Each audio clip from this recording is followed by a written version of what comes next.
I don't think anyone's ever been better than Jack Nicholson, full stop, but in this film it's just beyond anything. Kubrick's kind of dedication to building a world, to making a film, is something that I always kind of look to. What is it about Jacob and Barry that are seeing them become two of the biggest stars in the world right now?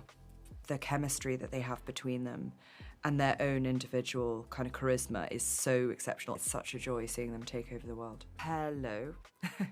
Hello, I'm Emerald Fennell. I'm the writer-director of Saltburn, and I'm here to choose my 5 favourite films for IGV Presents. Number 5 is The Jerk, starring Steve Martin.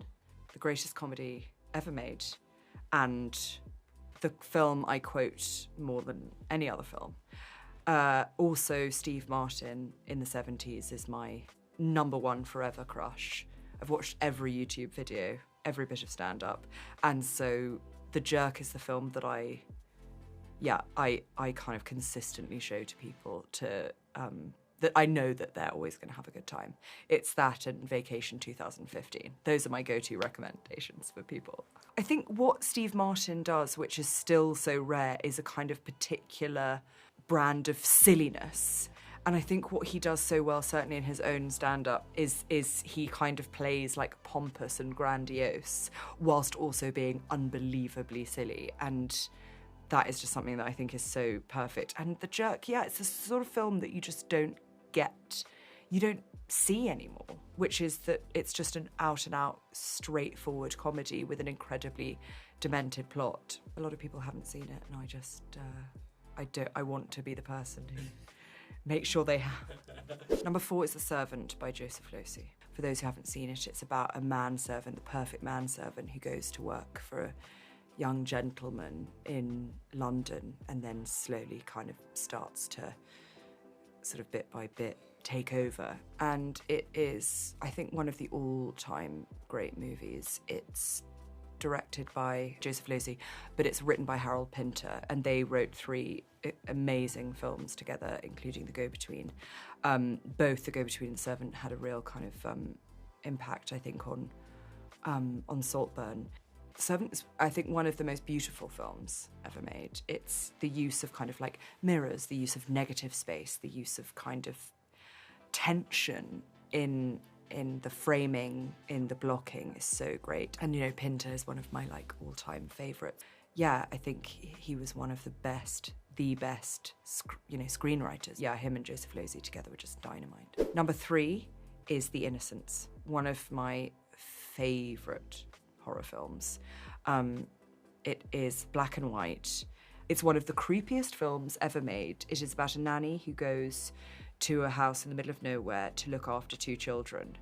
And it starts to become apparent that these 2 children are possessed by the ghosts of a gardener and a housekeeper that had lived there before.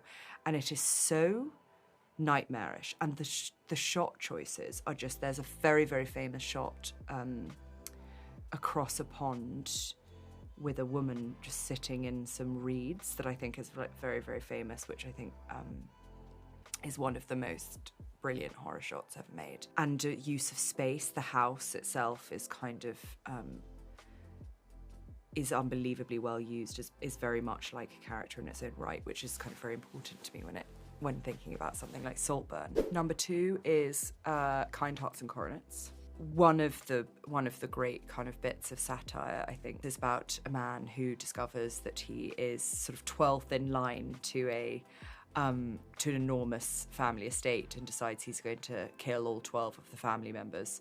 All of them are played, man and women, by Alec Guinness, which is a pleasure in its own right. But it's unbelievably funny, unbelievably dark, and I think really, really sort of perceptive about the British class system, and kind of quite a dangerous satire for the time, given when it was coming out, when there was so much kind of upheaval. Everything about it still makes me laugh, and you know, I don't think you can get any more British than that kind of murder comedy. My favourite film of all time, you know, it's a real toughie, but in the end it has to be The Shining. And I know that it's everyone's favourite film, so it doesn't really count, but it's just perfect. Every frame is chilling.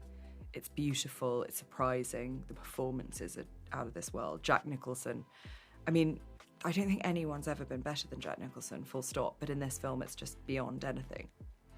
It's so much of it is what I most admire in filmmaking, which is that it can be both real and not real. It can feel sort of true, even if it's completely outlandish.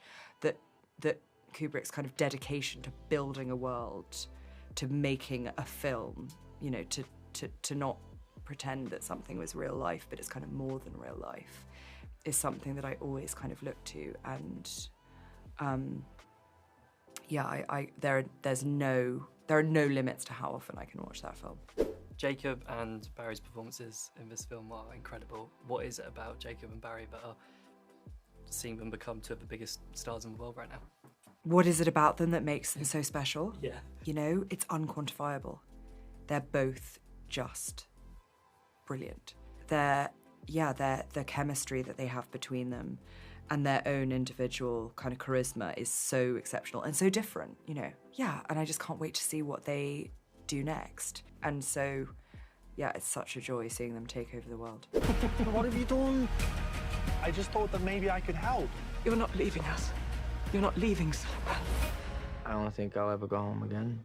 Hey, what's going on? I'm Kevin Hart. Hi, my name's Eric Stonestreet. Hi, I'm Margot. I'm Journey. I'm James McAvoy. I'm Daniel Radcliffe. I'm Rebel Wilson. I'm Jeremy Clarkson. I'm going to be translating some Scottish tweets for It's Gone Viral. On It's Gone Viral. Ooh. On It's Gone Viral.